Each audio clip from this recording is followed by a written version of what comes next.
네, 안녕하세요. 저는 인천교육과학정보원 노희진입니다. 네, 오늘 설레이는 지능형 과학실 구축 사례, 또 구축 개념에 대해서 설명하게 되었습니다. 그러면 저희는 4명이 저희가 팀이었는데요. 저를 출발해서 지능형 과학실 개념, 그다음에 구축 가이드, 그다음 구축 사례들을 연속해서 보여드리도록 하겠습니다.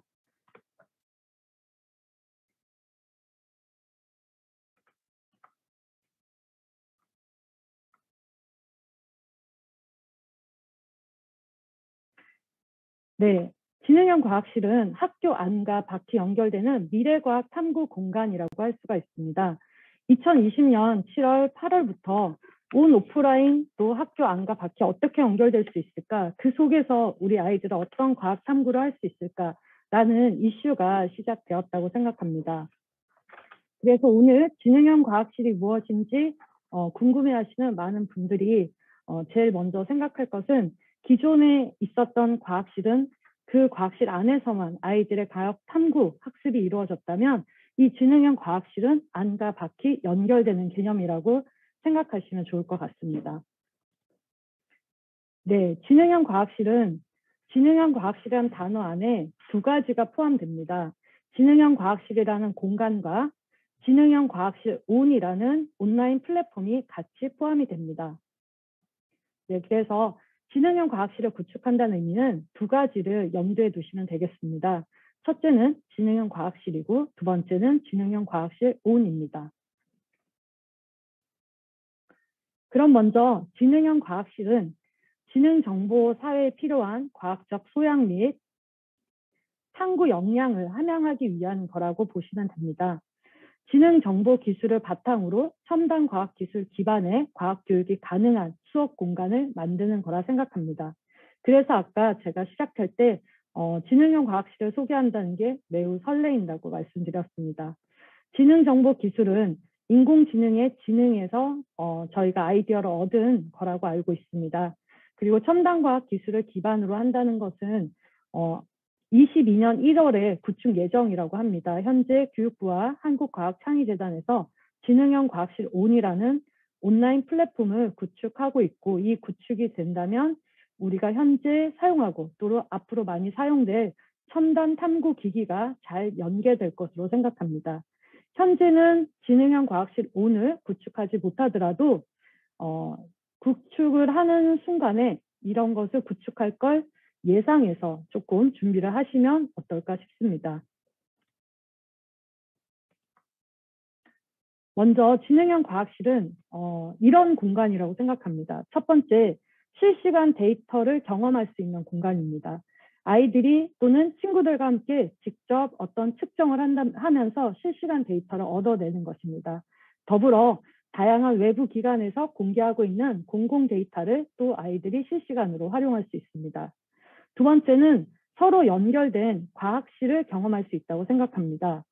실험실과 외부에 있는 첨단 과학 공간, 연구실 또는 대학 또는 전문 기관과도 연계한 탐구 활동이 이루어질 수 있을 거라 생각합니다.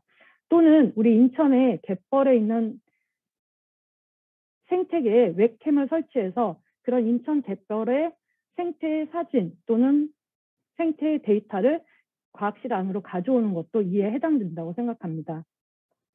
세 번째는 원격지 학생과의 협업 경험이라고 생각합니다.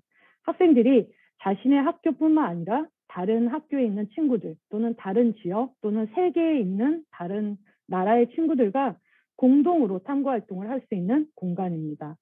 또는 우리가 고등학교 학생들이 또 초등학교 학생들을 위해서 탐구 활동을 알려주는 공동 체험 활동도 가능하다고 생각합니다. 네 번째는 지능형 기술 활용을 경험할 수 있다고 생각합니다. 지능형 기술은 일반적으로 인공지능, 빅데이터, 사물인터넷, 가상현실, 증강현실 이런 기술들을 의미하는데 이런 기술들을 직접 경험해보고 이를 활용하는 탐구 활동도 가능한 공간이라고 생각합니다. 마지막으로 지능형 공간을 경험할 수 있다고 생각합니다.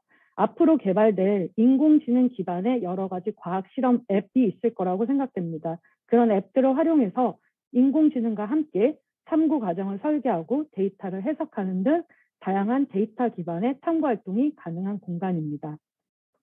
이런 공간을 상상하시면서 지능형 과학실을 구축한다면 보다 창의적이고 아이들한테 도움이 되는 그런 공간을 만들 수 있다고 생각합니다. 다음은 지능형 과학실 5입니다. 아직까지는 실체가 드러나 있지는 않지만 과학 수업에서 필요한 다양한 분야의 빅데이터와 첨단 과학 기술을 활용한 학습 콘텐츠, 최신 분석 도구를 제공하는 과학 탐구 활동을 지원하는 온라인 플랫폼이라고 생각하시면 되겠습니다. 온라인 플랫폼을 직접 구축하셔도 되고 이는 앞으로 1월이 되면 완료가 될 거기 때문에 이를 활용할 수 있도록 데이터 기반의 탐구가 가능한 것을 준비하시면 되겠습니다. 이런 지능형 과학실 5는 학생이 탐구 과정에서 활용 가능한 데이터 세트를 저장하고자 지금 기능을 추가하고 있다고 합니다. 두 번째는 이 지능형 과학실 온 자체에서 화상 연결을 통해서 외부 전문가와 또는 연구실과 이어질 수 있다고 합니다. 세 번째는 지능형 과학실 온 안에 과학 탐구를 위한 디지털 콘텐츠를 직접 등록하고 또 저장하고 공유해서 모두가 함께 사용할 수 있는 그런 공간을 준비하고 있다고 합니다. 네 번째는 온라인으로 수행 가능한 실험과 탐구 교육 프로그램을 직접 탑재할 예정이라고 합니다. 다섯 번째 마지막으로는 인공지능, 사물인터넷, 빅데이터, 또 증강현실, 가상현실, 메타버스 등 다양하게 논의되고 있는 지능형 기술들을 접목시키고 준비하고 있다고 합니다. 네, 그래서 이런 것들이 좀 더 원활하게 노트북이라든지 또는 스마트 패드라든지 학교 자체 서버 이런 것들을 구축하면 좋을 것 같습니다. 그래서 지능형 과학실이라는 것은 학생 활동을 중심으로 다양하고 융합적인 공간이 만들어져야 된다고 생각합니다. 그리고 지능형 과학실 온이 만들어졌을 때 연결이 가능한 과학실이라는 생각이 듭니다. 이 지능형 과학실은 발표, 학습, 실험, 토론, 창작, 전시, 준비 등 매우 다양한 기능을 담을 수 있다고 생각합니다. 온라인 지능형 과학실과 연계될 수 있도록 디지털 기기를 충분히 갖추는 것 또한 필요하다는 생각이 들고요. 현재 아두이노 등 여러 가지 사물 인터넷 센스 기반 기기 또는 VR 기기들이 과학 실험에 많이 활용되고 있습니다. 이런 환경과 수업의 목적을 생각하셔서 또 거기에 맞춰서 각 학교별로 준비하시면 좋을 것 같습니다. 네, 그래서 미래형 과학실로 공간을 혁신하는 것이라고 생각하면 되겠습니다. 지능형 과학실 온을 통해서 네, 다양한 학생 참여형 과학 수업부터 데이터 공유 수업까지 모두가 가능하다고 생각이 듭니다. 이렇게 첨단 과학 기술 기반의 과학 교육이 가능한 수업 공간을 만드는 것이 지능형 과학실이라는 생각을 하고요. 여러 가지 과정들에 대해서 다음에 더 자세히 설명을 드릴 텐데 먼저 세 가지를 생각하시면 되겠습니다. 첫 번째는 공간 구성입니다. 아이들이 어떤 공간에서 과학 수업을 하면 좋을까를 생각해 주시고요. 두 번째는 그렇게 생각하신 수업이 어떤 장비가 필요한지에 맞춰서 장비 구비 목록을 준비하시면 되겠습니다. 세 번째는 이런 디지털 수업을 위해서 사용할 수 있는 소프트웨어들이 많이 발달되고 있습니다. 그래서 이런 소프트웨어까지 구매 금액에 포함하셔서 계획하시면 좋을 것 같습니다. 그래서 다시 한번 정리를 해드리면 공간 구성은 첨단 과학 실험, 융합 탐구 활동이 활발하게 이루어질 수 있는 정말 다양하고 융합적이고 창의적인 과학실 환경을 생각해 보시면 좋을 것 같고요. 두 번째는 장비 구비입니다. 흔히 지금까지 사용해왔던 MBL 장치나 AR, VR, 과학실험 센스 또는 굉장히 많은 디스플레이, 스마트 TV 등이 이 항목에 속할 것 같습니다. 마지막으로 소프트웨어 활용입니다. 결과물을 공유한다든지 데이터를 수집, 저장, 시각할 수 있는 서버라든지 또는 인터넷 웹상에 있는 서버 이런 것들을 활용해서 클라우딩 시스템을 갖춘다든지 탐구 결과를 정리하고 또 도형을 쉽게 그릴 수 있는 그래프를 쉽게 그리는 그런 소프트웨어를 갖추는 것들이 이에 해당하겠습니다. 그래서 공간 구성은 다시 이렇게 세 가지로 생각해 볼 수 있을 것 같습니다. 이 세 가지에 대해서는 경연중학교와 효성고 사례를 통해서 더 자세히 보실 수 있겠습니다. 첫 번째는 어떤 수업을 하고 싶은지 꿈꾸는 기회라고 생각을 합니다. 어떤 수업이 가능할지 꿈을 꾸시고, 두 번째는 그에 맞춰서 설계를 해보면 어떨까요?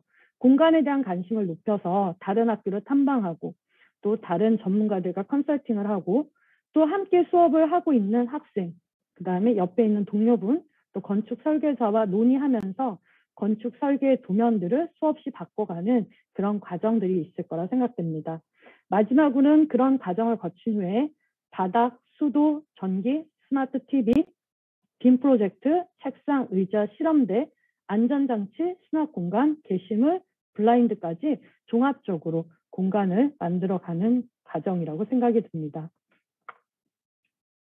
네, 실제로 어떤 수업들이 가능한지를 고민을 해봤더니 이런 모습들이었던 것 같습니다. 학생들이 마음껏 자신의 실험을 발표할 수 있는 기회가 필요한 것 같고요.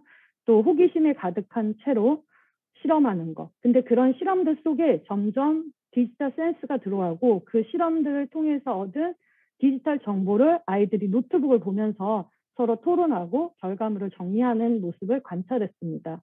그래서 근데 이런 노트북을 가지고 즐겁게 공유하고 결과물을 정리하지만 매우 불편해 보인다는 생각을 하였습니다.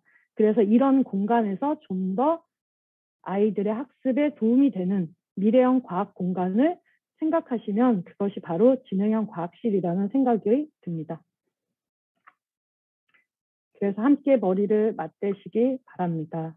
그래서 지능형 과학실은 소통하는 실험실인 것 같고요. 그다음 두 번째는 공유할 수 있는 실험실입니다. 학생들이 만들어내는 것들이 쉽게 공유될 수 있는 방법을 생각해 주시면 좋겠습니다. 세 번째는 학생들이 가진 호기심을 깊이 있게 탐구할 수 있는 공간이라고 생각합니다. 네 번째는 이런 디지털에 속한 온라인 또는 오프라인, 또 교실 안, 교실 밖 이런 많은 공간이 이어지는 실험실이라는 생각이 듭니다. 이를 컨셉으로 각 학교 상황에 맞춰서 지능형 과학실을 구축하면 어떨까요? 네, 구축 사례를 간단하게 먼저 보여드리면 이런 과정들을 통해서 저희가 생각하는 것들을 설계를 했고 설계를 하다 보니 그에 맞춰서 구축이 된다는 그런 뿌듯한 성취감들을 느낄 수가 있었습니다. 이 자세한 과정은 다음 구축 사례에서 보실 수가 있겠고요. 아마 책상의 배치라든지 또 실험대의 모습이라든지 많은 디스플레이들 이런 차이점들이 보이실 겁니다. 네, 두 번째는 교실 뒷면 공간을 또 다른 학습의 공간으로 사용하는 예를 상상을 했었고 또 실제로 이렇게 또 옆에 다른 공간들이 만들어지는 경험을 할 수 있었습니다. 그래서 다양한 공간으로 활용하는 방법에 대해서도 구축 사례를 설명하시는 분들께서 자세히 또 보여드릴 것입니다.